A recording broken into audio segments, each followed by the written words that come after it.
Welcome to Indiana Sports Beat Radio. So for the thousands in attendance and the millions watching around the world.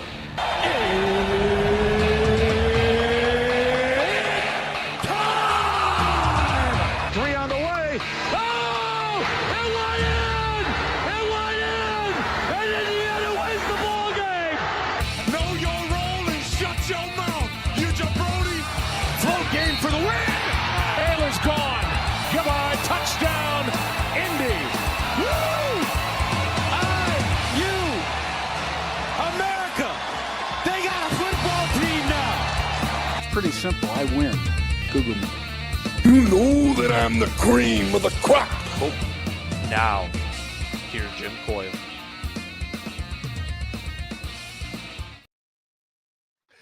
Hello, everybody. Welcome aboard Indiana Sports Beat Radio, coming to you on this Thursday. Glad to have you. Glad to be here.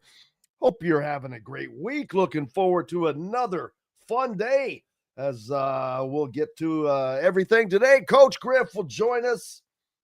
Dustin Schutte on the dais and Matt Taylor from the Colts has plenty to get to, plenty to talk about. Drew Brees going to Fox. Looks like Mark Sanchez might be out. How ironic is it that Mark Sanchez's career comes to a close in Indiana, where his replacement made his bones? Drew Brees looks like he's going to be going to Fox. So we'll see how that works out. And how's everybody enjoying the ESPN YouTube battle that is going on right now? It not fun for those of us that are subscribers like myself, but what are you going to do? Last night, Indiana basketball opened up their season, and the Darian DeVries era, not a bad night for the Hoosiers as they get a huge win. Was it 98-51, I think, was the final score? Yeah. Indiana had, one, two, three, four, five players in double figures, led by Reed Bailey with 21 points, Lamar Wilkerson, 19, Sam Alexis at 17, Tatum Conaway with 14, Tucker DeVries, 18. And it was kind of led by the three-point shooting. The Hoosiers go 10 of 24 total for a little over 40% for the game. Shot 40% in the half in the second half as well. So that is going to be the game. That's what you're going to see. That and some defense. Indiana shot 62% overall from the field last night, while holding A&M to 34%. Something that Hoosier fans should like a lot, as this has been the case since Puerto Rico, is the free throw shooting. It's been stellar. And last night, 16 of 16, 100%. How long has it been since you've seen an Indiana team that can just do the basics? Hit free throws, things of that nature. Well, there you go. That you've got one now. If these guys can do anything, they can hit shots. And excuse me, they did that very, very well last night. Reed Bailey, 7 of 7 at the free throw line. Sam Alexis, 4 of 4 at the free throw line. That's a huge difference. When Lamar Wilkerson, 1 of 1. I know that doesn't sound big. Tatum Conaway, 2 of 2. I know that doesn't sound big, but you'd be on if you went back and added up all the numbers from the 2 of 4 and the 1 of 2, and well, that stuff adds up. And while in this particular game it doesn't really matter, later on it's going to matter. Those are the little things that teams like this Indiana team is going to have to do, because they don't have everything they need, to be honest with you, to match up with the top talent. So they got to make up for it right now. And they are doing quite well. And as a matter of fact, Coach DeVries, of course, spoke after the game. Let's hear what Coach had to say. I think that the way you've seen the ball move in practice, we've seen it at times in exhibitions. Is that tonight kind of indicative of what this team can do, just from the perspective of constantly having the energy, the awareness offensively, the spacing, the understanding of where to be, that the ball can just keep circulating like that? Yeah, that's that's what we've been talking about. Like, that's what they've been every day in practice. I was really excited to see it carry over on the game floor. Get fans and stuff. Sometimes things can go a little differently, but I thought the guys did an unbelievable job of continuing to just do what they've been doing in practice. And we got a group that has like a really good IQ and feel, and for a group that hasn't been together very long, they really play well off of each other and have a great understanding of some of the concepts that we're trying to do. But they're just out there playing, and that's I think it's allowed them to play fast and really trust their instincts.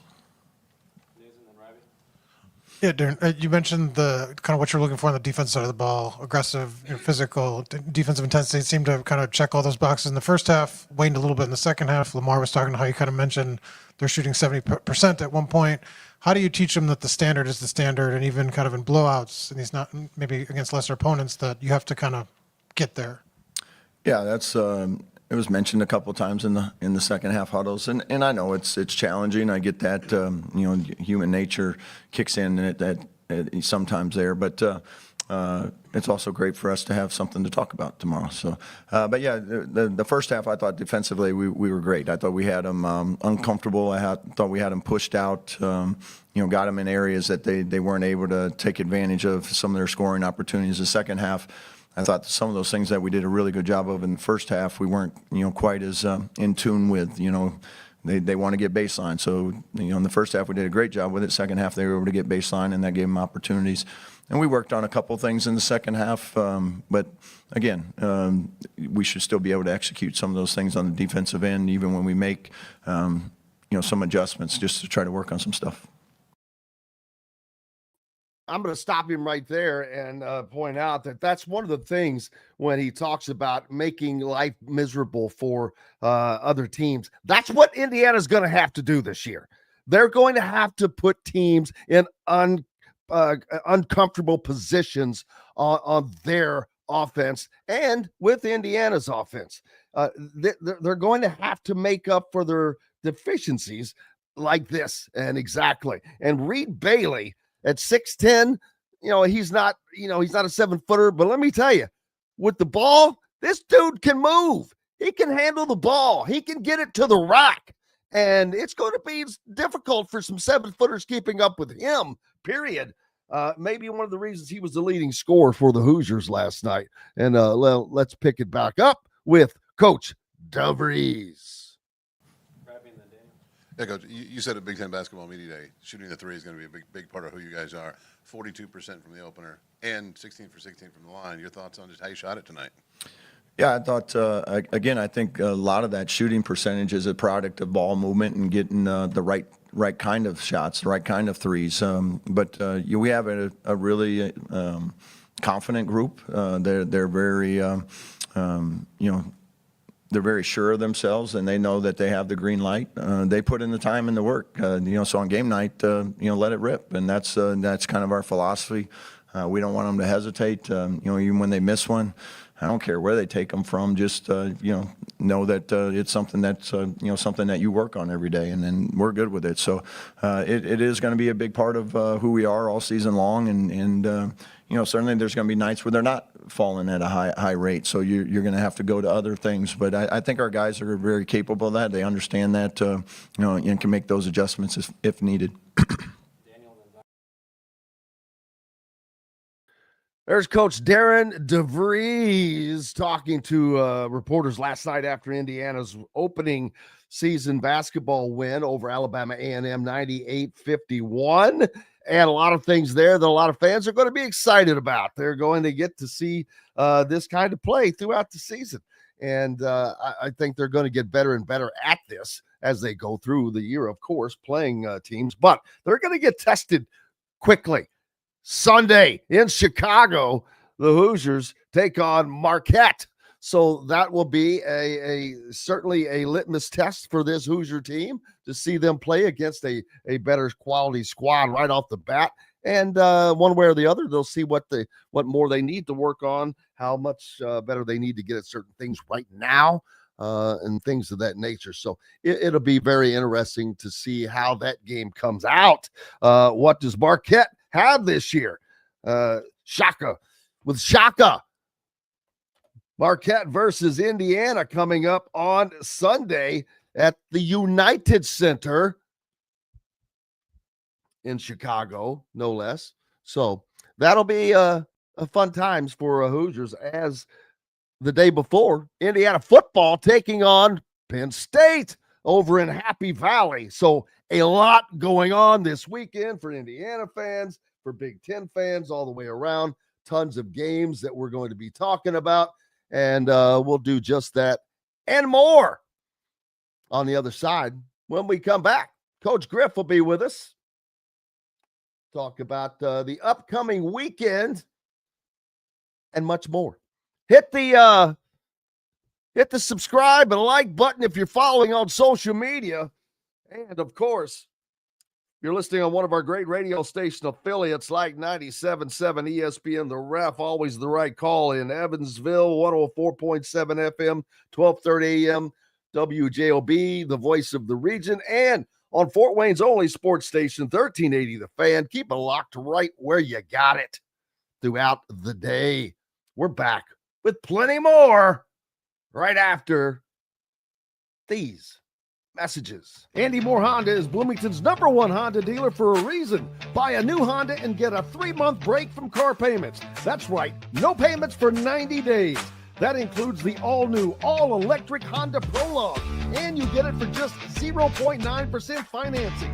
Or the 2024 Honda Ridgeline Black Edition or the Honda Accord LX, both for just 1.9% financing. Get more to your door from AndyMooreHonda.com, Bloomington's #1 Honda dealer and your best place for new and used vehicles. If you're looking for a new home in the Indianapolis area, you need Cheryl Sizemore from Brick and Ivy Realty. Cheryl Sizemore has over 2 decades of experience, and that could be the difference in getting the home you want in today's tough housing market. Reach out to Cheryl at CherylSizemore@gmail.com or 317-701-0838. That's 317-701-0838. Let Cheryl Sizemore sell or find your new home today. Huddle up, football fans. Tailgate season is here, and nobody gets you ready for game day like Academy Sports and Outdoors. Swing by your local Academy store or shop online at academy.com to find everything you need, from grills to jerseys and more. Be a watch party legend with gear from top brands like Nike and Under Armour, all at unbeatable prices every day. With 8 Academy stores across Indiana, including our Bloomington location, fun can't lose, and neither can you. Gear up today at Academy Sports and Outdoors. Zach Browning here to tell you about an offer you simply can't pass up. If you're looking for the best coverage of Indiana football and basketball, which includes recruiting, weekly chats, podcasts, as well as access to the best national team out there, then look no further than thehoosier.com. The best part, it's just $1 for the first week. Oh, and did I mention that you get a full year of access to The Athletic when you sign up? You can't beat the coverage, and you can't beat the deal. So head over to thehoosier.com today and sign up for just $1. It'll be the best decision you ever made. Welcome back, Indiana Sports Beat Radio, coming to you on this Thursday. Coach Griffith with us now. Coach, how are you, sir? Doing good. How are you guys? Great. Enjoying basketball season underway now as well. So we've got crossover going on with college basketball underway, college football still in the throes of the meat of the season here on the waning side of the regular season. But we're just getting started with college football playoff talk. Speaking of the devil, tomorrow on the program, we've got the Peach Bowl president and CEO Gary Stokan joining us. The Peach Bowl, one of the 6 bowl games, one of the final 2, I think. Well, I think that's where one of the semifinals will be played there in Atlanta. So we'll talk about that tomorrow. Indiana taking on the Nittany Lions this weekend in Happy Valley as Indiana, again, heavily favored going into this game, although this is quite different than what we thought it would be 1 month ago. Things have changed, and my, oh my, have they changed, not just with the coaching change, but Penn State is yet to win a Big Ten game. What a shock that is after starting the season ranked number 2 in the country. Now it's Indiana that's number 2 in the country and number 2 in the college football playoff. My question is, if Indiana goes into Happy Valley and beats Penn State something like, I don't know, 41-42-10, which would exceed what Ohio State did in Columbus, do CFP voters have to rethink who's number 1? No. Should they rethink who's number 1? Should they rethink? Yeah, because if you go by the prescribed, metrics of everything, some feel that not only should Indiana have been number 1, but even maybe Texas A&M had a case to be number 1 ranked. Well, I don't know about that, but I'm just saying if you're going by the true matrix of everything and resume, they feel, most feel that Indiana has a more complete resume at this point than what Ohio State does, as do some believe Texas A&M has a more complete resume. So I think there's some eye tests going on in this equation this year, or it seems to be. I mean, Notre Dame number 10 was an interesting aspect of the poll in that regard. Texas at number 11, a 3-loss team. They've all but thrown out the first game for them, so they're treating them as a 2-loss team. That's kind of never been done. So there's some things that have happened in this week of the rankings. When you look at it, there's been some change, or at least there appears to have been some change with the poll and with how they seeded the teams. Yeah, well, the seeding definitely has taken trains this year. They're going to be seeding teams like they should be, like they should have last year, but that's okay. They learned from that, although it did cost Indiana a home game. And still, there's so many people are still thinking Indiana's going to wind up with a home game, and I'm telling you, they're not. They're going to wind up in the top 4, which means they're going to get a bye. And there won't be any home games by the time Indiana starts playing. They will start playing in the semifinal round, which means they'll be at either the Peach Bowl or the Cotton Bowl or the Rose Bowl, depending on who wins the Big Ten championship, which is where the Big Ten champion goes still. Yeah. So a lot of opportunities for where they will end up. That's the thing, is we don't know where they will end up until after the Big Ten game is played, which sucks because you cannot make travel arrangements. I know. That's the hard part with all that, is trying to have. But they don't care. No, Indiana don't care. Nobody cares. Nobody cares at this point. But the little man. They don't care about the little man. That's right. They don't care about us peons out here trying to figure out where to go. But those are all great problems to have at this time of year. Trying to figure out where you may or where you may not be when it comes around. And of course, they've got a huge game at Penn State. They're 25-2, all-time record. Never won in Happy Valley. I mean, there's a lot of things against this Indiana team heading into Happy Valley Saturday.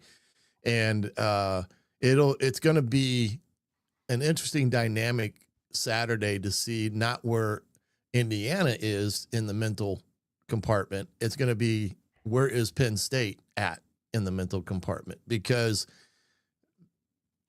they were 2 teams on Saturday against Ohio State. First half, they looked like the team that maybe people thought they should be, down 3 at halftime. Second half, they got completely wiped away by Ohio State in that ball game. And it was like a completely different team that came out on the field in the second half. So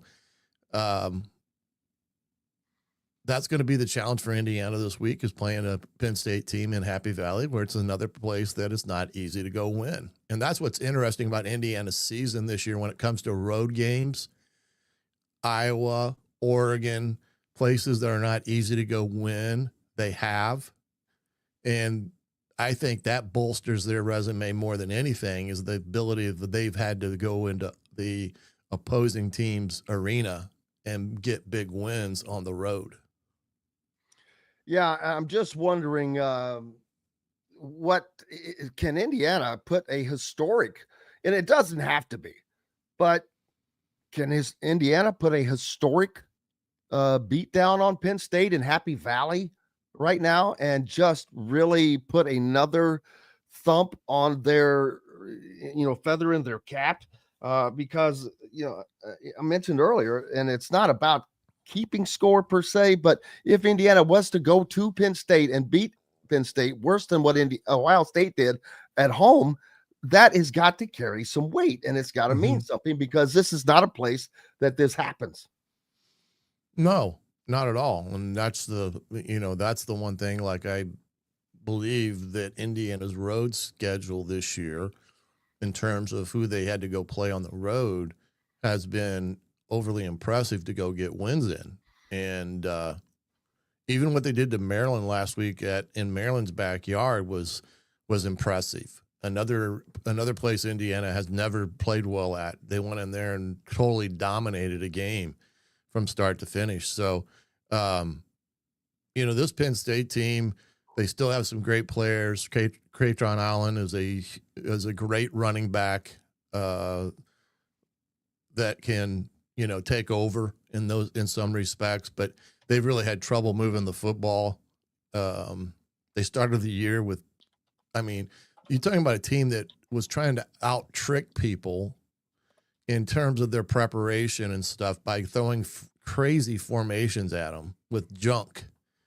And that's one thing that I thought at the beginning of the year, is that, why is Penn State doing all this junk? They're a team that you can just line up and run the traditional formations and go pound it. And so I'm sure Indiana was going to be expecting, some junk. And this defense, though, that Indiana has this year, man, oh man, if they really rose to the occasion on each and every Saturday. Yeah, they're gonna face whatever Penn State's gonna have to do, whatever they can to try to win this game, which we saw Maryland last week. I don't know if you call it junk, but according to Fernando Mendoza, said, hey, you want to focus on trying to take away our passing game, which he didn't have his normal passing stats, but that was because that's where their focus was, Maryland, that is. However, in doing so, they gave up 360, nearly 370 yards rushing on the ground.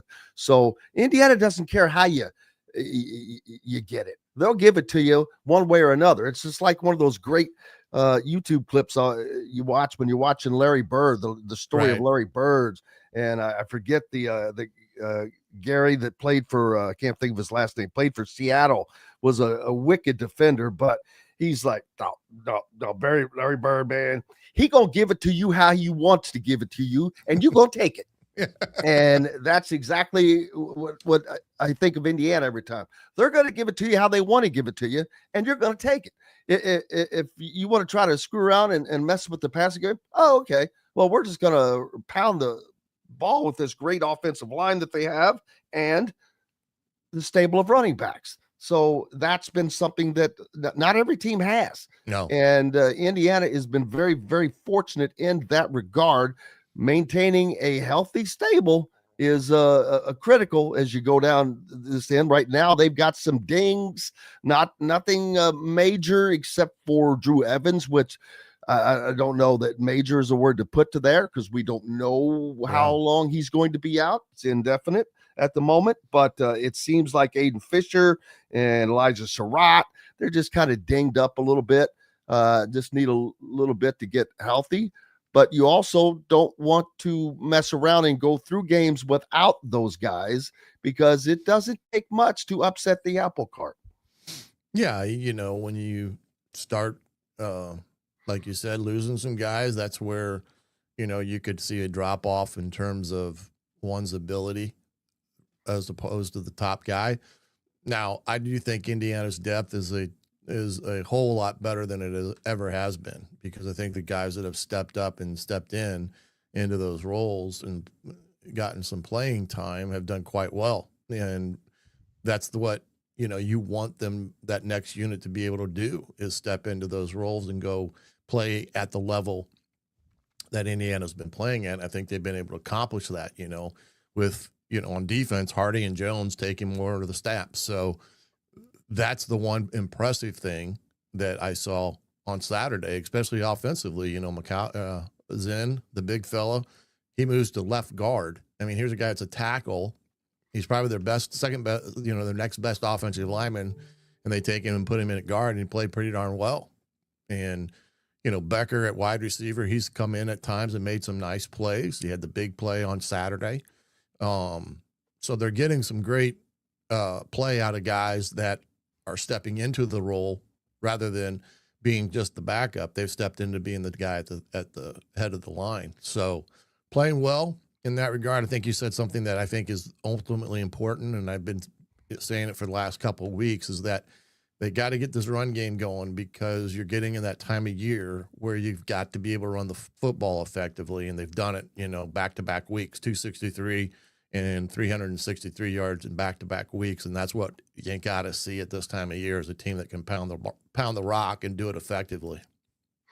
Well, yes, a team that can do multiple things, which is what Indiana is doing, and what is helping them propel them to being one of the best teams out there.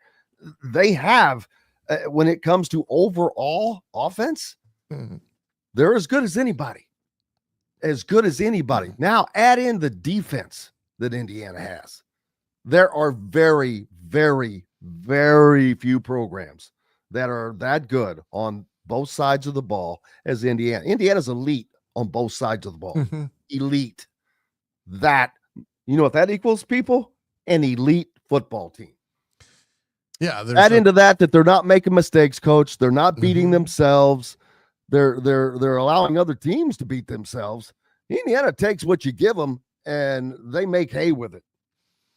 Yeah, and that is the key component of what you just outlined there. What makes a good football team, and you have to have a defense that can flat out play and stop people, and you have to have an offense that takes advantage of what defense is put in front of them. Right? In Indiana, I think, has done that for the better part of the year, and done it in a way that has been overly impressive. Not just, they won by 10 or they won by, 7. These games that most of Indiana has played this year have relatively been double-digit wins when it comes down to it. And that's the impressive thing. Indiana's averaging 46.5 points per game, somewhere around not there. even close to anybody else in the country. They're number one in that margin for sure. But they're doing so well in other areas. Third down defense, third down offense, total offense. It's just, there's so many different areas. Passing yards per completion. And the stats aren't coming up today right now for some reason. That's a shame. Keeping them from you. I'm telling you, this is the NCAA. That's my favorite spot to go to because they have so many things, but not working right now. Daggone it. But, oh well. But yeah, this is an offense that can continue as you see it right now next season. Mm-hmm. I don't know, how to compare Fernando and Alberto, but I'd say they're pretty close. And Alberto, the great thing about him is obviously he's fine with learning, sitting back and learning, and knows that he's going to have his time to shine in the sun, whether it's a year or 2 years as Indiana's starting quarterback next year, because Fernando, people, ain't going to be here. Fernando ain't going to be in Bloomington. He's going to be in New York or someplace like that playing in the National Football League. So get used to that. But this offense is going to travel. You've got Lee Beebe coming back. So, they've got it's this is something that is sustainable, and it's going to continue to roll forward, and it's going to be fun for Indiana fans no matter what. But this could be an unbelievable postseason. It is going to be an unbelievable postseason. Last year was the greatest football season we've ever had, Coach. And I'm not talking about Indiana. I'm talking about in college football. And it's just as fun, if not as fun this year, because there's so many different teams that, Ohio State, Indiana, Texas A&M, is Georgia a player? Alabama. And you know what? Those are the five. Those are my five. I don't think you go outside of that five. I don't think that if you want to include Oregon in there, you can. I think that Indiana, just because you beat a team once doesn't mean everything. But when you go to their place and do it like Indiana did, that's saying a lot. It'll be interesting what they do against Iowa this weekend. Yes, it will be, because that's a very important game for both teams as well. If Oregon loses, I think they're knocked out, Coach, with a third loss. Well, they only have one loss right now, right? Yeah, they would be a 2-loss team. The thing that helps But Oregon, they're sitting at 9th, though. Yeah, they are. They're on the cusp of being in no man's land. But what helps their case now is that Iowa is ranked 20th, which I think they are a top 25 team. Yes. And the fact they have to go into Iowa, which is, again, another tough arena to go play in. So that would help them in the event they would come up short. Now, overall, these are two teams that Indiana has beaten. So if Oregon loses, though, do they make the college football playoffs? It's going to be tough to compare them and Texas in the overall scheme of things because of how Texas has played here the last couple of weeks. I've got to take a break, but we'll continue this conversation. Dustin Schutte will join us next, so we'll add him in on the conversation as well. Perfect timing. Appreciate you being with us on this Thursday ahead of week 10 in college football. Lots more coming up from Indiana Sports Beat Radio right after these messages. Know a team or group needing a fundraiser? Boost Fundraising raises more money faster and offers the most unique and user-friendly online fundraiser in the nation. Your team receives personalized fundraising pages for each team member. Free team-branded promo gifts shipped to each donor. Boost Fundraising does it all. Sports teams, marching bands, charity causes, and community groups. Go to boostfundraising.com and be sure to enter the promo code COYLE, that's COYLE, to receive a discounted fundraiser. Whether it's a night out with the family, after work with colleagues, or catching the game with friends, Bubba's 33 is the place for you. Bubba's 33 offers a mouthwatering menu of selections that are all made from scratch every day. The portions are big, but the prices are small. And with over 50 big screen TVs, you'll never miss the big game. Bubba's 33, pizza, burgers, beer. Zach Browning here to tell you about an offer you simply can't pass up. If you're looking for the best coverage of Indiana football and basketball, which includes recruiting, weekly chats, podcasts, as well as access to the best national team out there, then look no further than thehoosier.com. The best part, it's just $1 for the first week. Oh, and did I mention that you get a full year of access to The Athletic when you sign up? You can't beat the coverage and you can't beat the deal. So head over to thehoosier.com today and sign up for just $1. It'll be the best decision you ever made.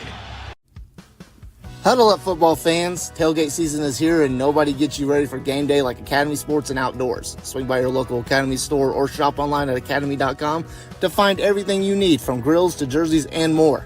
Be a watch party legend with gear from top brands like Nike and Under Armour, all at unbeatable prices every day.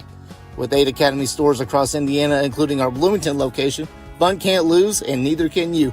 Gear up today at Academy Sports and Outdoors.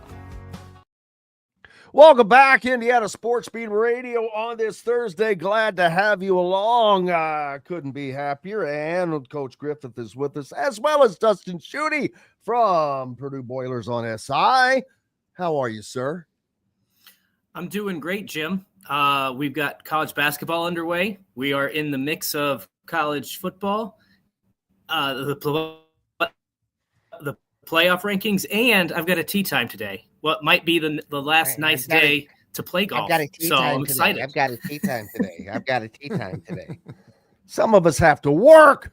Hey, former Northwestern football coach Pat Fitzgerald said he feels 100% vindicated in the wake of the August settlement of his wrongful termination lawsuit against the school where he was the head coach for 17 seasons and who really screwed the pooch by getting rid of him, because I am predicting that Pat Fitzgerald will be the next football coach at Iowa. Not that they have an opening, but he's going somewhere. With all these empty spaces, actually, I mean, he may have kind of his choice in one of the coaches. I mean, there's other guys out there like Jeff Brom that are going to go, he's going to go somewhere. Louisville can forget it. They're not holding on to him. They're paying him just under $6 million a year, and there are some schools out there that could nearly double that. I don't know that Louisville would come up with that money, but they might.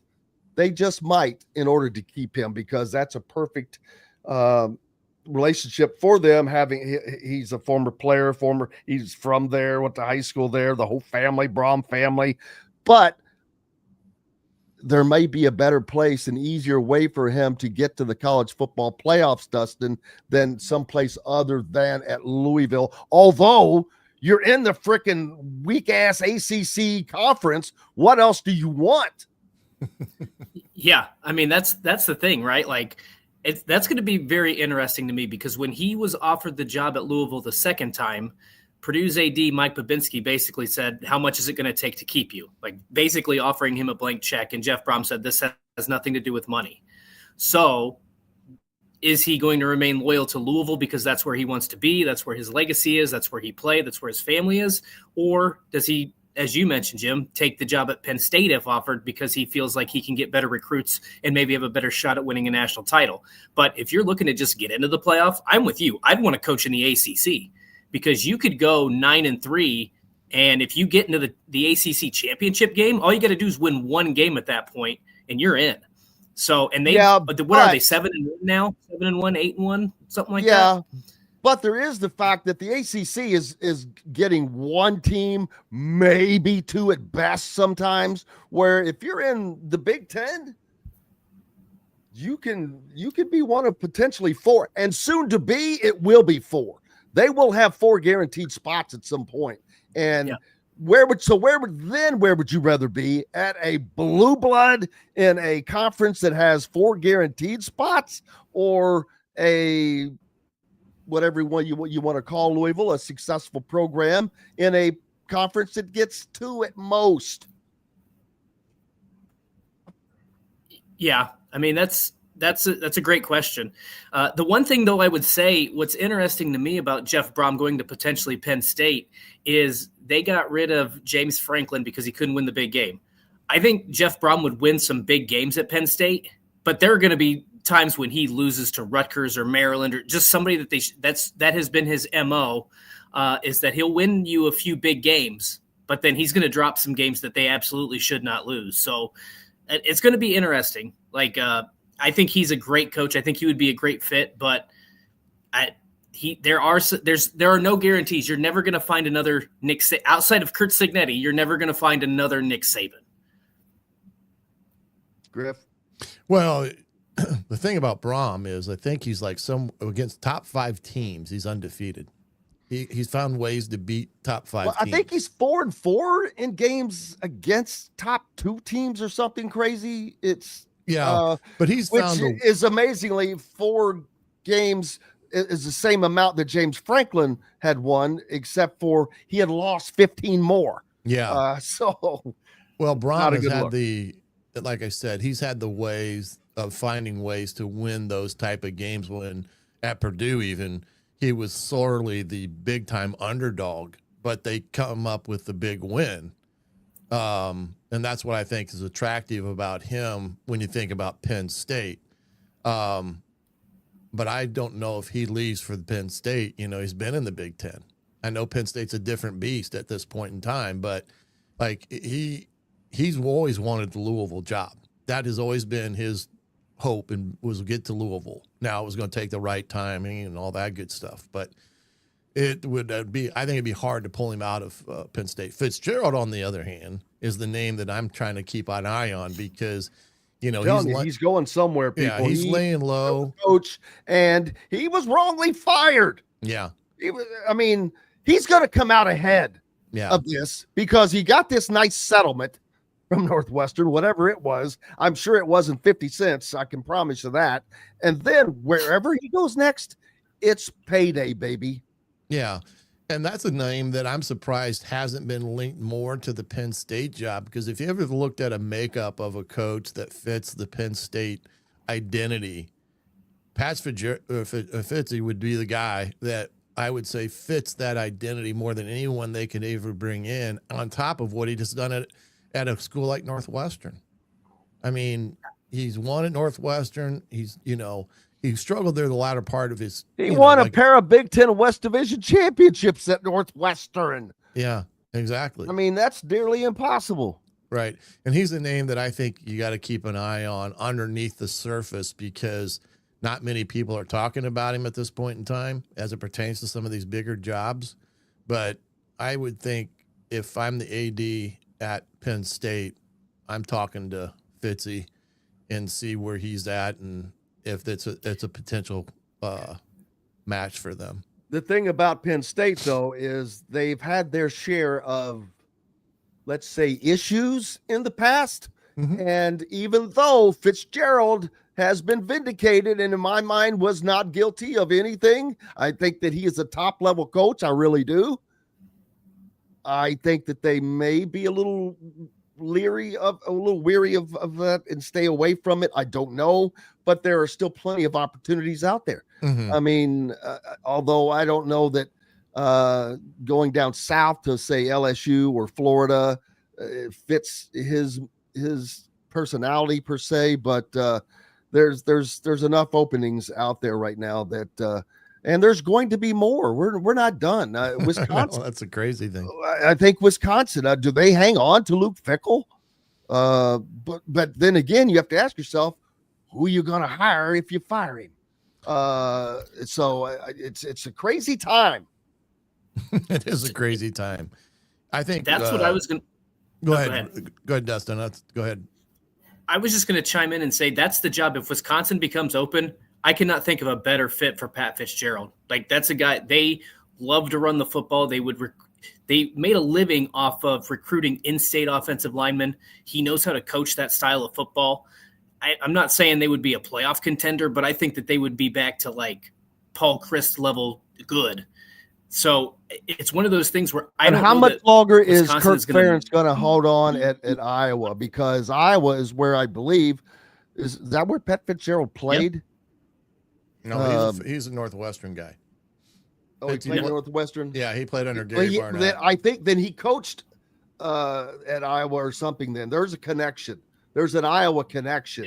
And I believe that would be a very, very great fit. I think his son plays there now. I think. I could be wrong on that. I think you're right, but I think that there was a prior connection with Fitzgerald, I think previously coaching on the Iowa staff. But either way, that would be an absolutely great fit and perfect fit for Iowa football fans. Man, they love that stuff, but we'll see. But man, we're heading towards the end of the season now. Some big games this weekend. Purdue, I got to be honest, man. Purdue is playing so much better. You can tell they're such a better program than they were a year ago. But at the end of the day, they're going to wind up with just one more win than they had a year ago, I think. And I'm more than surprised by that. Yeah, I mean, I think that they had their month of October. They had their opportunities to get wins there with games against Illinois, Rutgers, Northwestern, and Minnesota. They should have won 2 of those. And to be frank with you, they should have beat Michigan last week. Michigan was without Justice Haynes. They were without Cole Sullivan, their star linebacker. They were down a lot of players, and Purdue had every opportunity to win that game. And even if you just they should have beat Minnesota, Rutgers, and Michigan. So if you right then you're 5-4 and you're knocking on the door of bowl eligibility, maybe you feel a little bit more confident going into these last 3 games. Maybe you can sneak one out against Washington and Seattle. But I think that at this point, 2-7, they just haven't been able to make plays in critical situations. They've come up with big turnovers. They haven't been able to pick up first downs. Whatever the case has been, it's just, you're right. They're playing a lot better football. They're playing a lot more connected, I think. But it just hasn't resulted in wins. And I know that's been very frustrating for Barry Odom and their staff, but I think, this is where you put it all on the line these last 3 games, because you got number 1 Ohio State, number 23 Washington, and number 2 Indiana to close out the year. So I think you just let the dice roll and have some fun with these next 3 games, because you have nothing to lose. No, they don't, and they have a 2-week window basically to prepare for Indiana, which is always a good thing especially when you're playing a top tier team, is having 2 weeks to prepare. Yeah, Indiana will have that bye as well during that time, but I'm sure they're going to use that more for healing and just getting ready for the postseason, as that will be coming up very quickly, as a week after the regular season ends. The Big Ten championship, baby, in Indianapolis at Lucas Oil Stadium happens. Then you get some time off again after that. I think they'll get another about 3 weeks off after that game. Do you know how red Indianapolis is going to be on that first weekend of December? Because you're probably going to have Indiana and Ohio State in the championship game, and then Louisville comes to Gamebridge for that. It's just going to be a sea of red. Oh, that's true. All around. You won't even be able to differentiate between the teams. That's going to be crazy. It'll be a lot of fun for people that are there, but it's going to be crazy. Well, maybe that'll keep the rivalry down a little bit. Less fights that way. You can't tell who you're arguing with. You don't matter. Something I noticed by looking at the Big Ten Conference, and it's not a great thing, but one positive thing for Purdue is they have just as many conference wins as Penn State. So you got that going for you. But yeah, Penn State, Wisconsin, Michigan State, and Purdue have combined to go 0 for 22 in conference play. Michigan State hasn't won. No, that's what I'm saying. Yeah, they're 0 for 6. Wow, I thought that they had won one, but clearly I'm wrong. And you look over at the Southeastern Conference, and I see there's one team that does not have a victory in conference play. And while that there are still 1, 2, 3, 4 others that only have one, they all have one. And again, that shows a little bit of difference in even at the bottom. The SEC is a little bit better than the Big Ten right now. And that's right now. You can't let this schism grow. The Big Ten has got to get it together now and get their teams up to speed, man. They're wanting to fight for 4 guaranteed playoff spots. Well, you better make sure you've got 4 teams that deserve to go, because right now they don't have 4 teams that deserve to be in there, in my opinion, yet. Well, I agree, but I think if you look at just last year, the Big Ten got 4 in, the SEC only had 3. I think the Big Ten last year was far better than the SEC top to bottom. So we've had a shift. We'll see what happens with some of these coaching changes. Like if Penn State, do they make a home run hire, and are they instantly a contender? We'll see what happens with Wisconsin and whether or not they move on from Luke Fickell. And then I think Michigan could be really good next season. I think Bryce Underwood could take another step, a big step in in a positive direction. But that's a team too, Jim, where I think they play Northwestern and Maryland, or maybe Maryland Northwestern before the end of the season. They play Ohio State. They've had Ohio State's number. So what happens if they beat the Buckeyes in that final game? I mean, then you're looking at potentially Indiana, Oregon, Ohio State, and Michigan. So there are still some opportunities there. If Michigan were to beat Ohio State, they would play Indiana in the Big Ten championship. Yeah, but that's what I'm saying. So they're probably a lock to get into the playoff. And Ohio State at 11-1, even though I don't know that they have a signature win outside of Texas, and I don't even know how good of a win that is, they're going to get in at 11-1. So I think it's likely that they'll have 3 teams this year, but there is a chance that they get to 4. Yeah, it's going to be interesting. The SEC, no doubt, will have 5 teams in. But then I wonder about other conferences, schools that look like they were a lock early on. Not so much now, especially within the ACC. You've got Virginia, Georgia Tech, Pitt, and Louisville, all ranked, all with 1 loss or less. Virginia still undefeated at 5-0 in conference play, 8-1 overall, and Georgia Tech 8-1. But you've got conference tiebreakers within this stuff, and if you don't make it to the conference championship in one of these conferences, you ain't going. That's pretty much the beginning. Yeah, that's correct. That. Yeah. So if, say, Louisville was able to get into the ACC conference championship against Virginia, Georgia Tech wouldn't go, and deservedly so. But that doesn't mean the loser of the ACC championship goes either, because none of them are ranked in the top 12. The champion would get to go, right? But I think the ACC gets 1. It's a 1-bid conference this year. That's a very real possibility. Yeah. And then you look at the Big 12, who they've had some shakeup, because Cincinnati was looking really good, has been ranked all year. Now they're not ranked, which I think is a little bit of crap. They're 7-2 overall, but 5-1 in conference play. But they lose to what was it, Utah that beat them last week?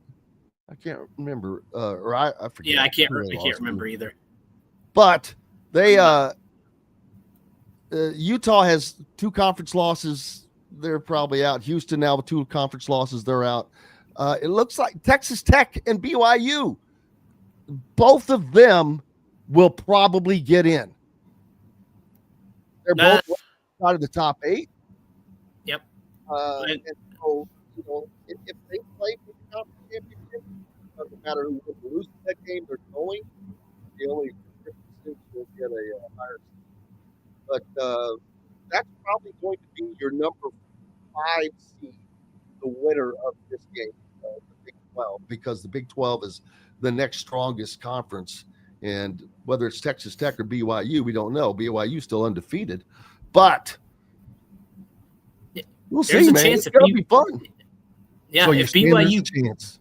So you're saying I think if you're BYU and you beat Texas Tech, maybe the Big 12 only gets 1 team in. I mean, it's interesting, and this was a mess all last season, the Big 12. So with 3 or 4 weeks, we think we always have it down, and then some crazy things start to happen. So there's still a lot of football to be played. Always is, man. What is your weekend going to? Let's see. I got a tea time. Is that what you said? I do have a tea time. Purdue women's basketball on Thursday tonight. Purdue men's basketball Friday. Then we have football against Ohio State on Saturday, and then a volleyball match against Iowa on Saturday night. So there's actually a volleyball match on Friday against Penn State, and so it's been a crazy week in West Lafayette for sure. Well, hopefully it stays crazy. You got to keep everything going. We've got to take a break. We've got more coming up. Dustin will stick around, I think, before he heads out to his tea time. Coach Griffith is with us, and Matt Taylor should be joining us from the Colts. See if they can pick it back up. More coming up from Indiana Sports Beat Radio right after these messages. The ISC Sports Network is your home for sports content across the Hoosier State. Find us live on TV and streaming or archived on our website and our app. The ISC is your one-stop shop for the content you want to see, including high school sports, college sports, and other great events throughout the year. Subscribe to our streaming service and get access to it all. ISC. Local lives here. Know a team or group needing a fundraiser? Boost Fundraising raises more money faster and offers the most unique and user-friendly online fundraiser in the nation. Your team receives personalized fundraising pages for each team member. Free team-branded promo gifts shipped to each donor. Boost Fundraising does it all. Sports teams, marching bands, charity causes, and community groups. Go to boostfundraising.com and be sure to enter the promo code COYLE, that's C-O-Y-L-E, to receive a discounted fundraiser. If you're looking for a new home in the Indianapolis area, you need Cheryl Sizemore from Brick and Ivy Realty. Cheryl Sizemore has over 2 decades of experience, and that could be the difference in getting the home you want in today's tough housing market. Reach out to Cheryl at CherylSizemore@gmail.com or 317-701-0838. That's 317-701-0838. Let Cheryl Sizemore sell or find your new home today. When it comes to apparel and promotions, Freethink has you covered, literally, whether it's 24 or 200 shirts for sports leagues, businesses, or groups. Freethink Apparel and Promotions can also create your very own merchandising store. Freethink Apparel and Promotions did it for Indiana Sports Beat Radio, and they can do it for you. Whether it's screen printing, embroidery, digital printing, promotional products, vehicle wraps, or anything else under the promotional line. See what Freethink Apparel and Promotions can do for you at freethinkapparel.com. Welcome back, Indiana Sports Beat Radio on this Thursday. I hope you're enjoying your week. Jim Coyle with you as always. Dustin Schutte from Purdue Boilers on SI with us, and Coach Griff as well from the Hoosier.com. The Colts, my kingdom for the Colts. They head across the big pond this weekend to Germany. Wiener Schnitzel on the menu as they head to Berlin with some added sauce to the recipe this week. Looking forward to Matt Taylor coming on, because I know I'm going to have to speak in code because they can never talk about guys until they have, become official and gone through all that rigmarole stuff. So I'm going to have to speak in code when he joins us. Hey, Matt, what's your favorite sauce? Do you like extra sauce? Do you like red sauce or blue sauce? Obviously, Sauce Gardner, whom I'm directly speaking of before Matt joins us, the newest Indianapolis Colt, as they going for it, man. Shane Steichen has a new player to put on the field after the GM went out and traded off a couple of first-round draft picks to the Jets, which that they'll be wasted. They'll probably end up getting those guys back one way or the other anyway. But Sauce Gardner, quarterback, really strengthening up the Colts defense. I mean, I love this, to be honest with you. I love this trade. I love the look. I love the fact that their offense is playing extraordinarily well at a high level. What can we do? Oh, let's make our defense a little stronger. And they do just that with an all-pro defensive back, as we're only, we're halfway through the season right now, Coach. Yeah, I mean, it was a trade they needed to do because of their limitations there in the secondary. They gave up a lot.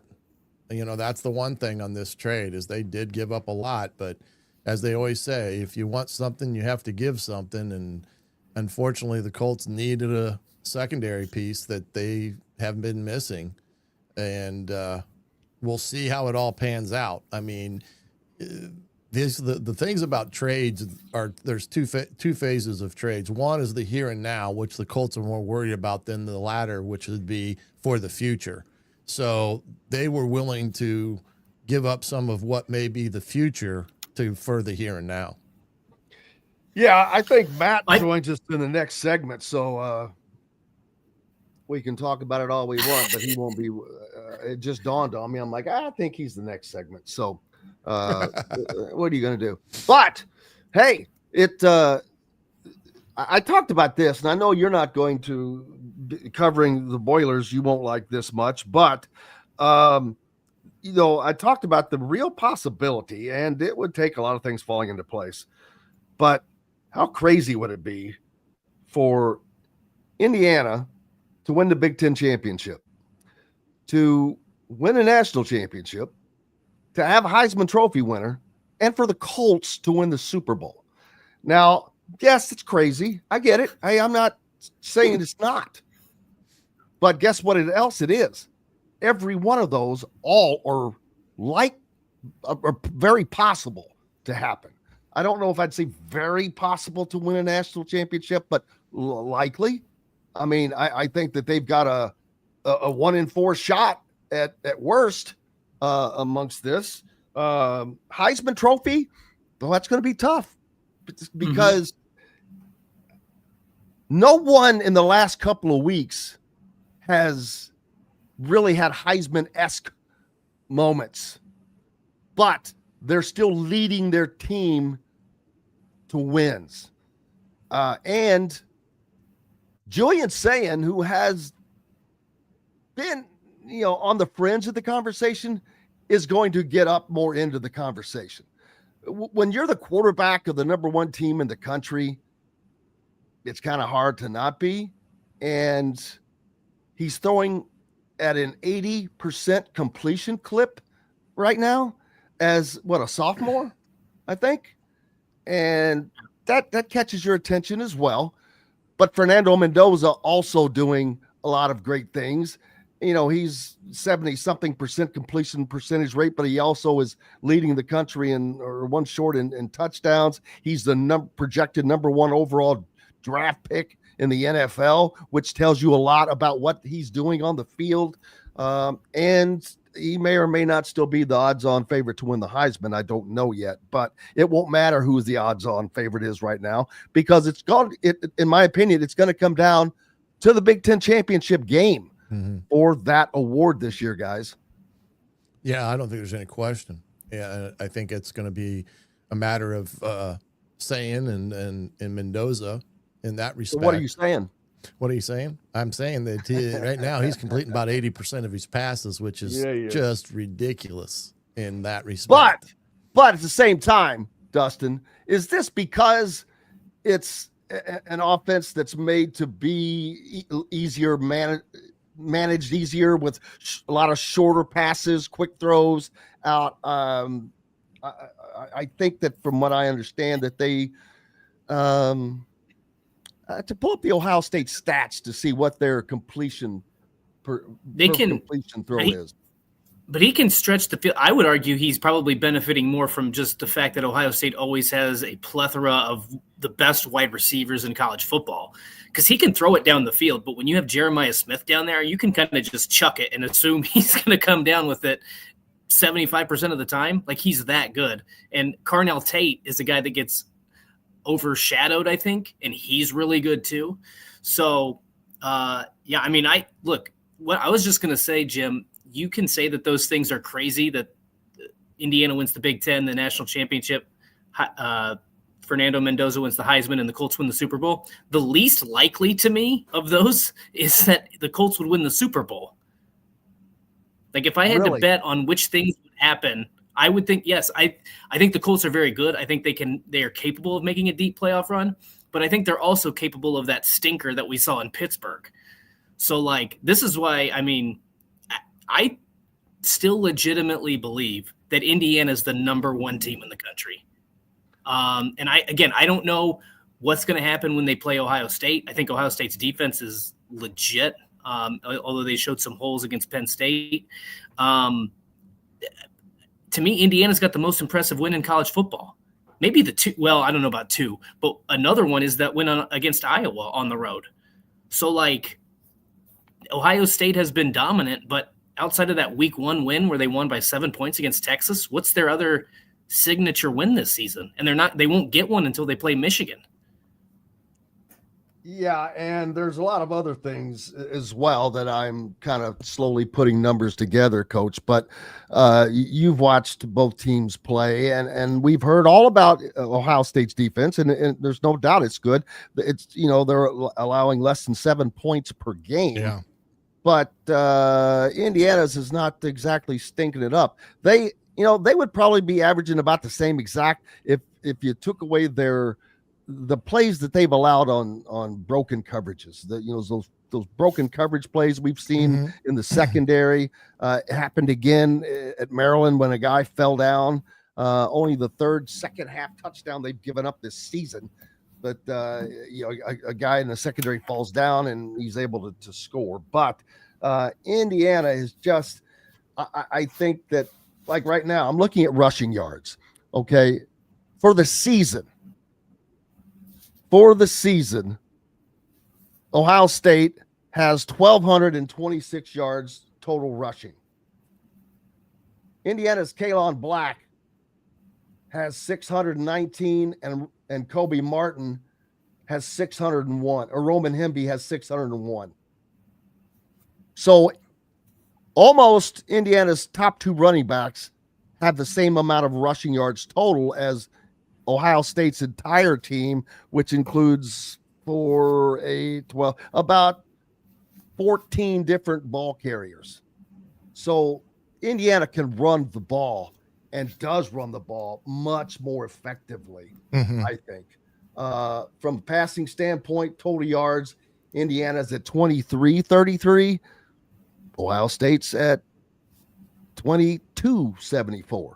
So, let's call that even. Yeah. Passing is very, very similar, the same. But the running game could be the difference between these two teams. I don't know. We'll find out. We can talk about it all we want, but we're going to find out. Well, I don't think Ohio State offensively has had the running game that they're accustomed to having in the past. I don't necessarily think they've got, a guy that they can put back there and just, feed him the ball 30 times a game like they have been able to in the past. And again, defensively speaking, they're both identical in a lot of ways. I think what Patricia's brought to Ohio State compared to what Knowles did is Patricia's more of a pure line it up, play sound, play gap responsibility, and go and turn it loose. And I think that's what you've seen from Ohio State this year more so than last year, where Knowles can be a little bit of a pressure guy that wants to always bring heat. And sometimes if you don't have the back end on that, you get burnt one or two times. It's 88 out the gate. 88 out the gate is exactly where Dustin's going. He's got a tea time. Tea time. I will see you guys next week. I appreciate you having me on, and have a good weekend. Well, as Vince Vaughn would say, I hope you fall out and knock out both your front teeth. Enjoy it, buddy. Enjoy it. Have fun. Hit them straight, buddy. Dustin Schutte joining us here on Indiana Sports Beat Radio. Coach Griffith is still with us. It's just going to be cool. Of course, we're putting the cart ahead of the horse a little bit. But you know what? Oh, so I think we got to start planning for it. Why not? But, it's the what has been. Let's talk more about Penn State. What has been their problem? Now, obviously, they've lost their starting quarterback. Yeah, and I've never been a Drew Aller fan. Yeah, I think didn't either. I thought he was just he was an okay manager. Yeah, I thought he was a good manager. But they didn't have great offense to manage. Yeah, that was the thing. You've got to be able to throw the ball and have guys to throw the ball to. Yeah, they've lacked even to be a good manager. Well, they picked up some guys in the portal. Pena, kid from Syracuse, a couple other guys. One of their top receivers is a kid they got from Troy. So they went the portal for the wideouts that they were lacking on their roster. And the thing that I found interesting about Penn State watching them throughout the year already is Andy Kotelnicki is the coordinator that came from Kansas, had a bunch of success there. Good offensive line coach, but he was really, throw a bunch of different types of funky formations at defenses and then, trying to trick them and, in that regard. And I just thought, man, this is just a lot of junk. I mean, when I watched him play against Oregon, it almost got to the point of being ridiculous trying to watch the game because of the number of formations that were just like, what are you doing? I mean, this doesn't make any sense. You're not getting what you need out of these formations because Oregon's just, thumping it down your throat. And I think that's been a big problem at Penn State this year is offensively, they've been about smoke and mirrors and instead of just lining up and playing the game. And when they lost those 3 games in a row by a total of 10 points, a lot of it could be placed on what the offense couldn't accomplish. Now, defensively speaking, there's the other side of the coin is Knowles is a guy that likes to come after you and pressure you like he did at Ohio State. Indiana did not handle it that well that day. They had a lot of problems in that category on top of the noise. And you can bet that game plan that they're going to face Saturday is going to be similar to what they faced at Ohio State because that was a proven plan. So you're going to see a lot of some of the similar things that Indiana faced at Ohio State a year ago, especially running the football. I think what he'll try to do is he'll try to outnumber them with zone pressure stuff to keep them out of the run game and go one-on-one with their DBs against Indiana's wide receivers out on the outside. So that's going to be the whole thing is can Indiana beat the pressure coverage outside Saturday if Penn State wants to take away the run game and then match up their corners against Indiana's corners or Indiana's wide receivers. That will be the question mark for me in that respect Saturday.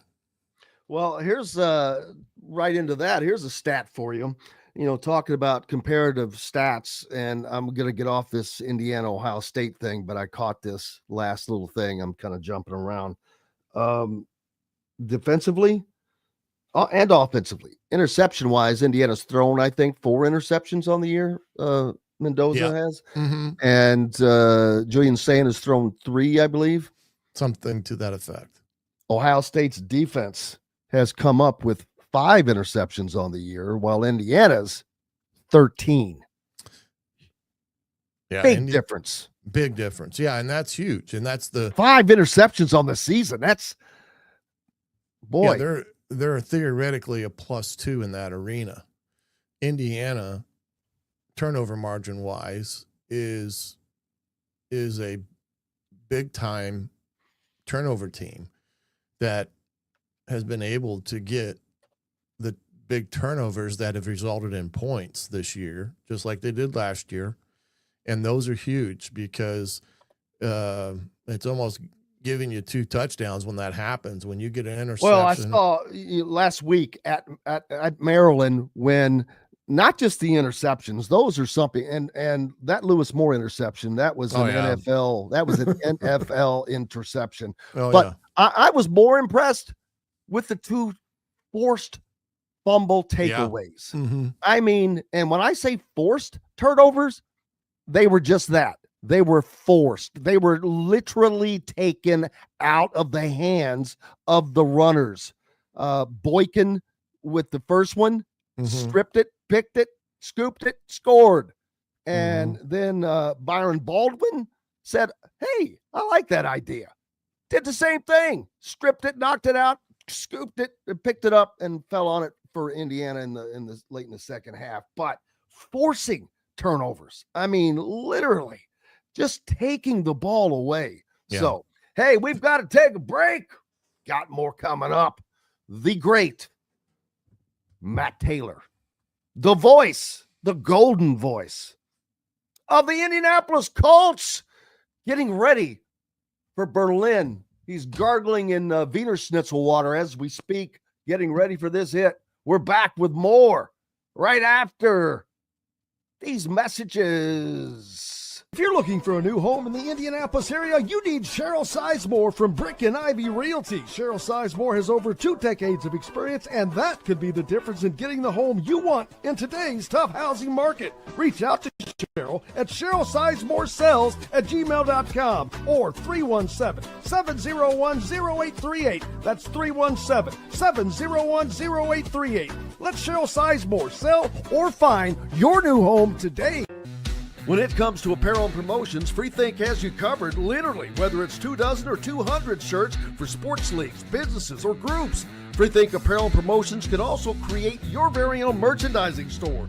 Freethink Apparel and Promotions did it for Indiana Sports Beat Radio, and they can do it for you. Whether it's screen printing, embroidery, digital printing, promotional products, vehicle wraps, or anything else under the promotional line. See what Freethink Apparel and Promotions can do for you at freethinkapparel.com. Huddle up, football fans. Tailgate season is here, and nobody gets you ready for game day like Academy Sports and Outdoors. Swing by your local Academy store or shop online at academy.com to find everything you need, from grills to jerseys and more. Be a watch party legend with gear from top brands like Nike and Under Armour, all at unbeatable prices every day. With 8 Academy stores across Indiana, including our Bloomington location, fun can't lose, and neither can you. Gear up today at Academy Sports and Outdoors. Whether it's a night out with the family, after work with colleagues, or catching the game with friends, Bubba's 33 is the place for you. Bubba's 33 offers a mouthwatering menu of selections that are all made from scratch every day.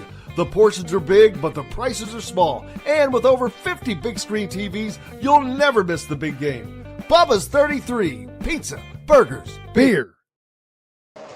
Welcome back Indiana Sports Beat Radio on this Thursday. Coming at you, Jim Coyle with you as always, joined by Coach Griffith and the Golden Boy of Matthew Taylor from the Indianapolis Colts, currently gargling with Wiener Schnitzel water, preparing for his trip to Berlin, Germany. How are you, sir? Boys, what's going on? Can you hear me okay? Oh, man, you all the way from Berlin, Germany. Not quite yet. We're leaving later on this evening, so hush. I know. Blow the. It's the trickery, man. It's trickery. Try to be like Orson Welles, theater of the mind, right there, and I blew it. I'm sorry. Strategery. It's all about strategery. I screwed it up for you, man. So no, we're leaving later on this evening, and then we will land tomorrow. It's like being in a time machine. You know, you get on an airplane at 8 p.m. Eastern time, and then you land middle of the day, Friday afternoon. So it's going to be a time warp, and it's going to be it's quite an adjustment in a short period of time. Well, at least you're not further west, where you could actually leave and fly west and go back a day, right? Or something crazy weird like that. But hey, what's your favorite sauce? You know what? I'm truly Midwestern, so I like the versatility of ranch. Most people don't consider it a sauce. Some people consider it just a dressing. I consider it a sauce. You know, because you can put that bad boy on pizza and wings, and you can get creative with it. So you're on peanut butter and jelly if you want. So well, I don't know about that, but I'm very Midwestern in terms of my ranch takes, and yeah, that's my most versatile and go-to sauce, if you will. I'm with you, brother. I'm right there with you. I love it on about everything. I used it on about everything. Something I heard recently. How about mayonnaise on hot dogs? Absolutely not. I mean, I just heard this. I forget who brought it up. What psychopath are you talking to? I know I saw this, and it was someone well known that said, "All right, I'm going to suggest something." And yeah, it was mayonnaise, and I'm like, all right, I've never thought of that, but I like mayonnaise, and I'm going to try that at some point. Let's see. Please don't. Please don't. I can already tell you it's terrible. Please don't. You don't need to waste your time. Hey, I love hot dogs. Good hot dogs. Mayonnaise. I think mayonnaise is the opposite of ranch, where mayonnaise goes on only a handful of things. Like mayonnaise is like the fullback of condiments, where you got to have one, but you only need one at certain times. There's only a situational slim picking opportunities for a fullback on your roster, just like mayonnaise. So you got to have mayonnaise in your fridge, but it only comes out, once or twice a year, at least in my household. Well, did you know that using mayonnaise on hot dogs can enhance their flavor and texture, offering a creamy yet tangy alternative to traditional condiments like ketchup and mustard? That person needs to be going. That person needs to go to into an asylum. I mean, that's mayonnaise psychopath acts as a stuff. fantastic base for mixing other ingredients, allowing for endless variations. But its diverse options, while many enjoy mayonnaise on their hot dogs, others may find it unappealing. This reflects their personal taste and cultural background. Yeah. I bet you didn't. You always know you're going to get some kind of education here, Yeah. Matt, but that's not one you expected today, I bet. I doubt Sauce Gardner likes mayonnaise on his hot dog. I bet I would go as far to say that he's not a big hot dog guy to begin with. Certainly not Probably mayonnaise not. on a hot dog. Yeah, probably not. But hey, what a great move for the Colts. And I love this move. Their offense has been extraordinary this year. It's been elite. Yeah, last week, I look at that as those are games that happen in the National Football League, people. When you have a week where crap just ain't going right, 6 turnovers, yet you still lose by a single score on the road against a solid team like Pittsburgh. Yeah, that stuff's gonna happen. You're not going undefeated throughout the season, but I liked the fight that they showed. That they were within a freaking score after 6 turnovers, Matt. No doubt about it. No, I think this move, first of all, it's a very aggressive move, and it sends a message to the locker room that we believe in what you're doing. This start that we're off to here at 7-2, it's not a fluke. We've been trying to build at this for a long time. We've talked about this in terms of the roster and how well it's been constructed. It's just needed stability and consistency at quarterback. And now that the team is finally getting that, you're starting to see how high the ceiling is from this group, because it's such a good nucleus of players that have been playing together now for quite some time. And so you see Mr. High Tide, that's what I call him. That's Daniel Jones. He's lifting all the boats around him, and you're seeing this team take off. And so they finally have been into a position where they are afforded to kind of take a look at what's out there on the open market, or at least, field some trade offers at the trade deadline. Certainly didn't see this coming with you talk about trying to get better and giving up some pieces and some draft picks for the upcoming season. There's that ideology. And then there's this is just completely going for it. This is foot to the gas, all chips in. This is saying we have a team that we think right now can do major things coming up in the playoffs. So I think it sends a lot of confidence to the locker room. But secondly, it sends a message to, or just further cements the belief that in order for this defense to work under Lou Anarumo, from a scheme standpoint, they've got to have playmakers in the secondary and guys that have experience and guys that can go about the plan of disguising things in the line of scrimmage for quarterbacks, and being able to handle a lot and use that experience and just get their hands on the football. At the end of the day, they just got to be playmakers. And so now, at least on paper, you've got Jarvarius Ward and Sauce Gardner and Kenny Moore II and Jalen Jones, who might be now able to play in a specialized role, maybe in some sub packages, nickel or dime. They've been trying to get this secondary stabilized all season, not because of lack of aggressiveness, just because of injuries, right? They've had a ton of injuries and guys are in and out of the lineup. And so, hopefully once Ward comes back after the bye, coming off of IR, that first game after the bye against Kansas City, you could see a full deck, if you will. Hopefully, knock on wood, you get everybody available to go, and you see just what the full potential is of a secondary now that includes Sauce Gardner. But I think also, too, just one more final thought on it. I love the aggressiveness from the Colts, right? They gave up 2 first-round picks in order to get what I always say, and you might be rolling your eyes at this because I say it all the time. You got to have premium players playing premium positions in the National Football League. to be a great team. Every year in the playoffs, you see it, right? Teams that go far in January and February, they are solidified because they have top-end talent at the most important positions on a football team. It's just the way it is, right? Some positions they're weighed more heavily than others. Premium positions on offense are what? It's quarterback, it's left tackle, and wide receiver. And then on defense, it's edge rushers, guys that rush the passer, and it's cornerbacks. It's guys that shut down receivers.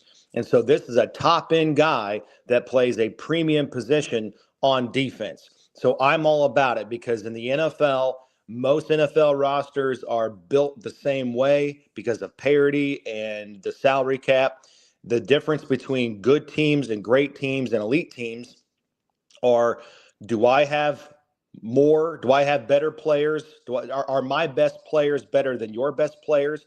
And do I have more great players than you do? That's what it boils down to. And so don't get caught up in the Colts gave up 2 first-round picks and they sent A.D. Mitchell to the Jets.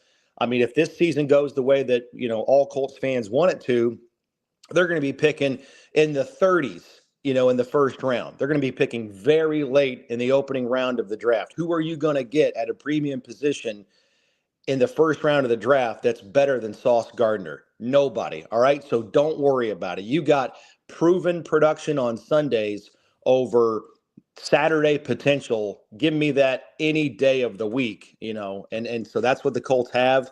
And they were bold, they were aggressive in doing it. And they got a premium guy that plays a key role on defense now. Yeah. Hey, Matt. Yeah. That, this trip to Germany, I've always wondered when the NFL teams head over and such, does the NFL provide I don't know if it's a, like an itinerary of what needs to happen or what you have to do to prepare for a trip like this to be ready to play on a Sunday? Did they give any guidance to the teams when it comes to these trips to these, whether it's Germany or London and so forth? Yeah, that's a really good question. I think that they do. I think they have. I think you used the right word. It's guidelines or outlines, suggestions. You kind of do's and don'ts. Here's what you might run into in terms of hurdles with airport and airport security and international travel, and here's some of the different government regulations. I know one of the things that they're having to deal with is after the game is over, just because of German government, there's a curfew in Berlin. And I don't know what time it is enforced. Luckily I don't have to mess with that stuff. Our NFL, or I should say our football operations staff has to deal with. Sir, where are you going? Do you have the proper papers? That's it. So that's what's really kind of scary is you as soon as the game's over, you got to load up and load out and get to the airport so you can get out on time. So just things like that, I think the NFL is helping with, but I think for the most part, it's up to the teams to decide their itinerary and where they want to go and where they want to practice and the things that they need to practice. So there's just so much logistics that go into this. And, we did it 2 years ago in Frankfurt. This time it's in Berlin. But believe it or not, because it's in a different stadium, it's in a different city, it's different just enough that it makes it almost like a completely different trip. Yeah. So it's definitely it's a mega undertaking by our equipment staff and our football ops staff. And thankfully for, people like me, I'm just told where to go and where to be and, what I can and can't bring on my bag. And, the biggest hurdle that I'm running into just from a, radio standpoint is just, there's a lot of electricity conversion stuff that we're having to deal with. And, where can we have access for things in the stadium? And, it's a historic stadium. It's, almost 100 years old. So there's going to be some things that just, there's some challenges just that come with that, with, how we get things, to different places and technology and things like that. But at any rate, it's going to be fun, but there is a ton of planning and logistics that go into it. What are some of the things you cannot take in your bag with you on this trip? Well, it's just little things. I mean, when we fly domestic, we're kind of spoiled where we don't really have to. We go through security, and it's a chartered flight, so we go through security, but we don't have to worry about, how big our bag is. We don't have to worry about, fluid sizes. You just bring shampoo and toothpaste and things like that. You just throw it in the bag and you go.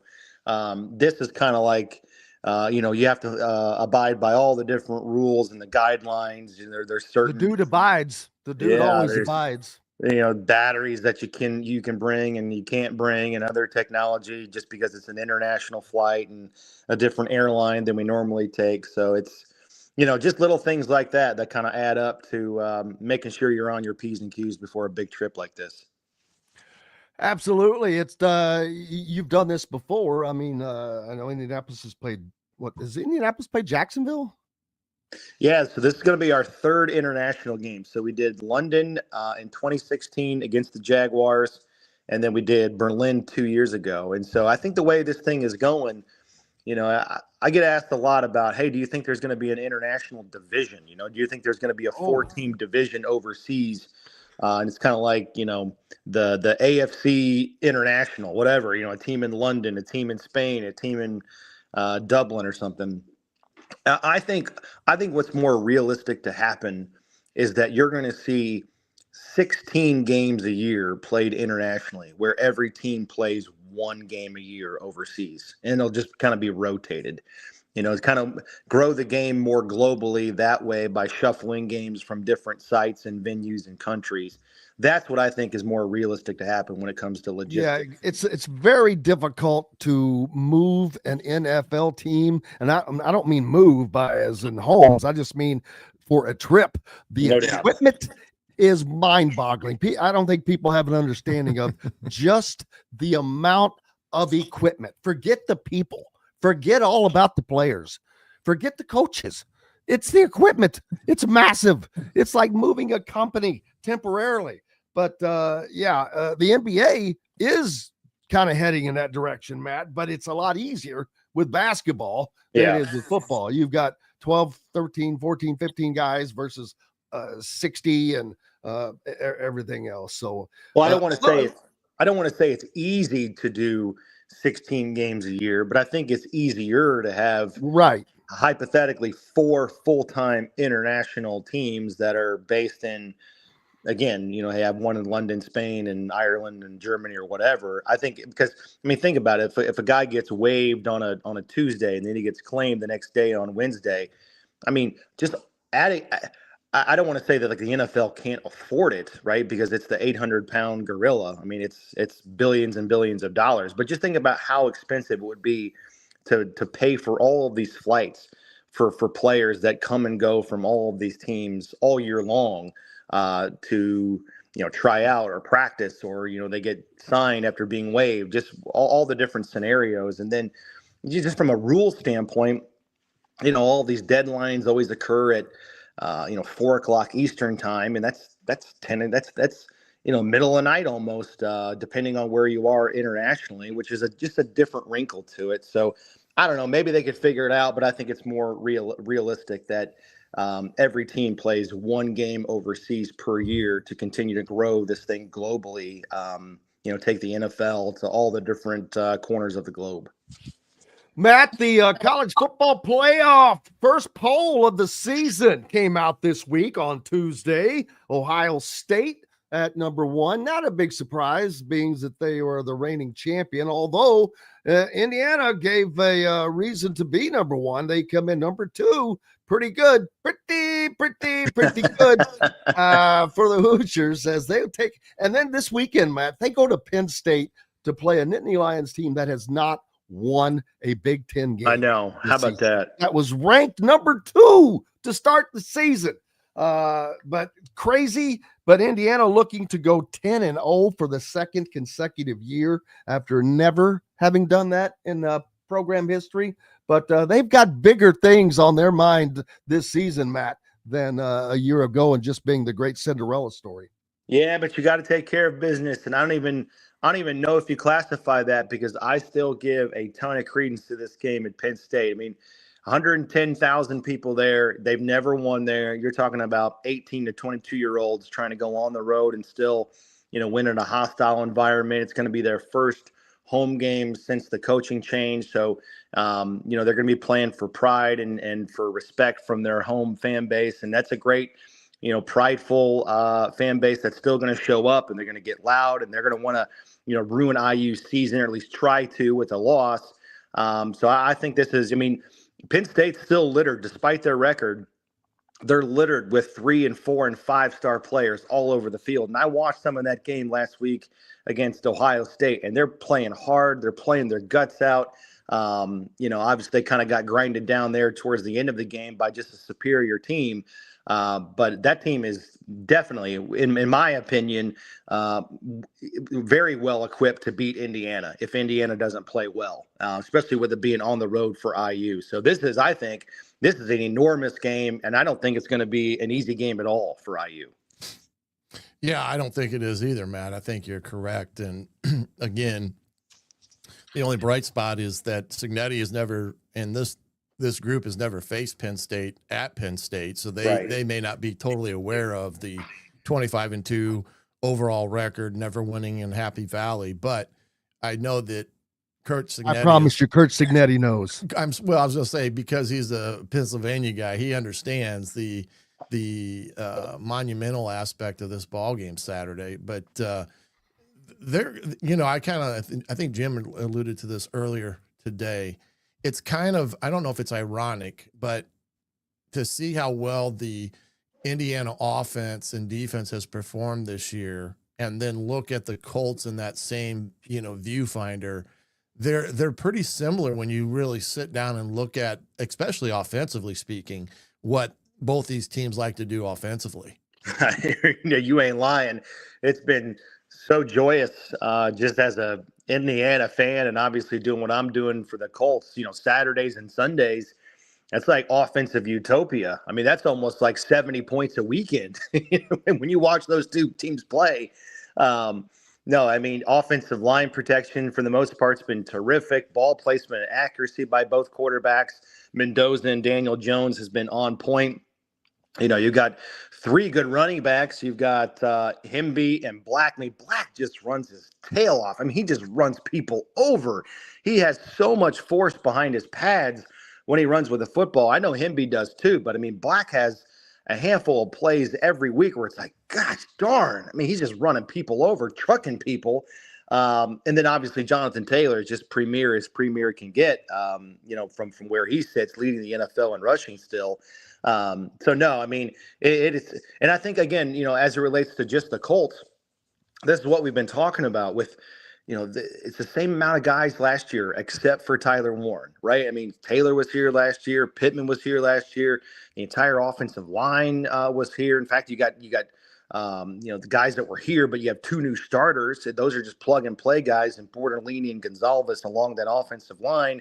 You got Downs was here a year ago, and this, what a difference a quarterback makes, right? Guy that can get the Colts in and out of, into good plays, out of bad ones, and just very cerebral, and a guy that cares and puts in the work, and has a chip on his shoulder, coming in from New York, based on how that exodus went from the Giants. So it is a terrific experience watching football as a Hoosier, citizen, IU fan, but also watching the Colts every Sunday, man. Usually they put up a lot of points. Last weekend was a little bit of a blip on the radar for the Colts, not taking care of the football, but they know the mistakes that they made. They've got 2 really good edge rushers, Pittsburgh that is, and Alex Highsmith and TJ Watt. Those guys wreck the game. So, don't really freak out about it. You have the things that you have to correct and the mistakes you got to clean up. But other than that, you just keep on rolling and go about your business on the road in Berlin against the Falcons here. Absolutely. Enjoy it. And you'll be the Colts going up against Michael Penix Jr. back to starting. He is. Yep. He's going to start. The former Hoosier and Husky, of course, but the former Hoosier quarterback going up against the Colts this weekend over in Germany. But man, that's going to be a little rough life for him as this defense is picking things up, and he's getting his indoctrination into the NFL still this year. Yeah, no doubt about it. I mean, I think he's I saw a weird stat on him the other day, kind of researched it further. So this will be his 11th start. And when he is over 60% completion percentage, he's 4-1. And when he's under 60% completion percentage, he's 0-5. And so he kind of had an up and down, tenure at Indiana. Obviously dealt with injuries. He's dealt with an injury so far this year. He had some rocky completion percentage games for the Hoosiers, and we saw kind of how that went. And it's kind of, delivering it out the same way in the NFL to this point. But they've got game wreckers too on offense, guys that he can rely on and not have to do too much. Just deliver the ball where it's supposed to go. They've got Drake London and Bijan Robinson and Kyle Pitts. That offensive line's pretty good. Their defense is kind of middle of the road, but they are elite in terms of pass defense. They are only giving up 158 passing yards per game. So plenty of talent on both sides of the ball to give the Colts some trouble here. Matt, enjoy your trip. Bring us back some Venus Schnitzel, and we look forward to talking to you next week. Absolutely, guys. I appreciate you. We'll talk to you next week. Thank you, sir. The great Matt Taylor joining us here on Indiana Sports Beat Radio on this Thursday ahead of another big sports weekend. Coach Griffith is with me. We've got more coming up. We're back with it right after these messages. Andy Moore Honda is Bloomington's #1 Honda dealer for a reason. Buy a new Honda and get a 3-month break from car payments. That's right, no payments for 90 days.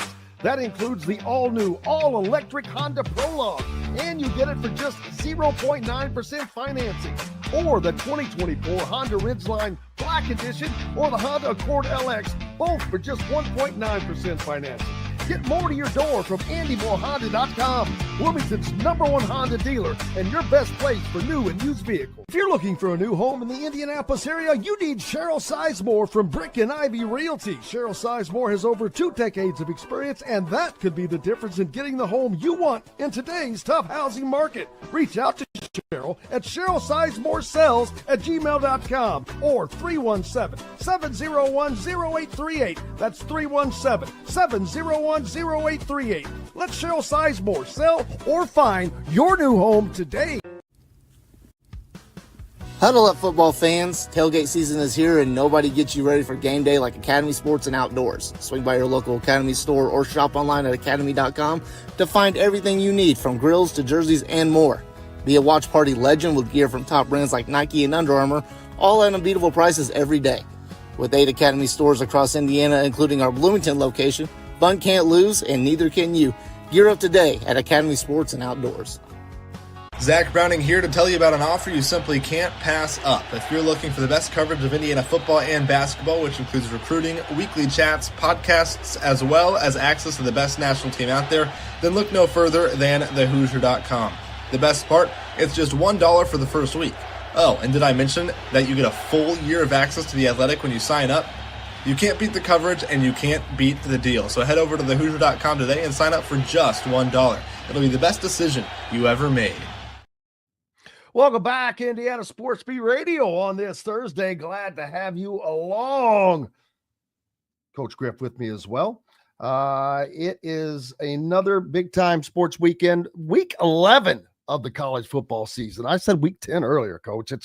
It's week 11. It's hard to keep up, but it's certainly hard to imagine that we are 11 weeks into the college football season, as I hate being that idiot that says that when it's obvious that we are, because the games are there. We can see the results. It's just, boy, once it gets here, it flies. But everything, we can say that about everything, but it just flies by. Yeah, I say that same thing too about high school football. Life. They're in sectional finals already. And, with Indiana, why it's flown for Indiana Hoosier fans for the last couple of years isn't winning fun. It's all about that. I mean, when you're winning, things fly. When you're having a dreaded season, it's like you're begging to get to the end of the road because it's not been great. And that's how I hope Penn State feels. I hope they feel like that. And that's going to be the key thing for Indiana Saturday, is to get on this Penn State team as quickly as possible, because the more you can beat them down, the more I think there's a bigger opportunity for them to kind of fold their tents. They played like heck against Ohio State, like Matt even referenced there. It was a 3-point game at halftime, and then the wheels fell off, and then Ohio State rolled them. And by the time they got up a couple scores on them, it was kind of game over. So that's going to be the key component again this week on the road. Can you get up on them quickly? Can you not give them any hope?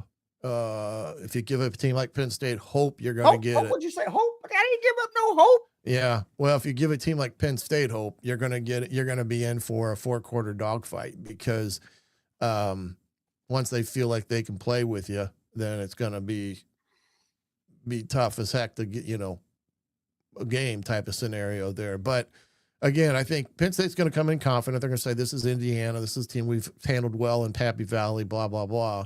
And it'll be interesting to see. Terry Smith, the head coach, earlier this week made a comment about they're going to make sure that they're throwing the ball deep, because they haven't thrown the ball deep enough in their games that they've played in, that they've almost forgotten about on the outside. So there's some inner issues, personality issues now, especially between the head coach, interim head coach Terry Smith, and these two coordinators in terms of what he wants them to do and what they're kind of willing to do in that respect. So I got a feeling there's some egos involved in that staff room. And as far as Indiana goes, I will tell you something that has been a little concerning to me as we're about a minute to go here, is the defensive backs are starting to kind of creep in and cheat on jump some of these routes that Fernando is throwing, these quick 5-yard, these quick outs, but they're long out routes. They're for him. It's a long throw. So it gives that, if the defender's there, it gives them the opportunity to jump that route. And that happened with the interception at Maryland.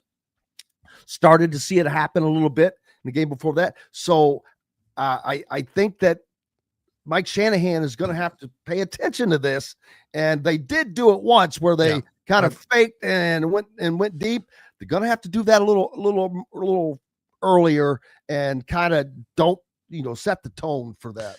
Yeah, the one they ran to Cooper was what we call sluggo, slant and go, which was the perfect call at the right time there, because you're right. They're squatting on routes. There's a lot of teams that are squatting on routes, and they've got to start double moving some of their routes, especially. Now, the interception that Fernando threw was more on him than anything, because that was a poor read. He was trying to throw from the right hash all the way back through the left, the biggest part of the field, number one. And then number two, it was 3rd and 4. You didn't need that throw. You didn't need that throw on 3rd and 4. Check it down and get you guys they were running a mesh route, and he would have had the first down. So that one to me was more on Fernando than it was anything. But outside of that, you're correct. You got to take mental notes if these guys are sitting on your routes, especially the RPOs, because those are the easier ones to, sit on. You're going to have to find ways to double move them and try to make them honest as possible, because those are the ones that can hurt you. That one Saturday almost hurt them for a pick 6. Luckily, they were able to stop them, and then the defense held them to 3. Absolutely. Yeah, someone pointed out we need to get some T-shirts made up. Going to have to do that, some Heisman Dozer shirts for coming up. But, hey, man, I appreciate everybody for joining us on the program today. Big thanks to each and every one of you. Most importantly, without you, we've got no reason to be here. Back tomorrow to do it all again as we get you ready to head out for the weekend. Get your picks for the pick'ems for on the ESPN college pick'ems for ISB. And don't forget to go to thehoosier.com, subscribe, and put yourself in the drawing for one of these beautiful On 3 embroidered Adidas jackets. back tomorrow to do it again. For Coach, I'm Jim Coyle. I will see you on the radio. Thanks for listening to Indiana Sports Beat Radio. Be sure to subscribe to our YouTube page for more clips and team coverage of Indiana basketball, football, and more. You can also find full episodes and tons of other content on thehoosier.com. We'll see you next time for another edition of Indiana Sports Beat Radio.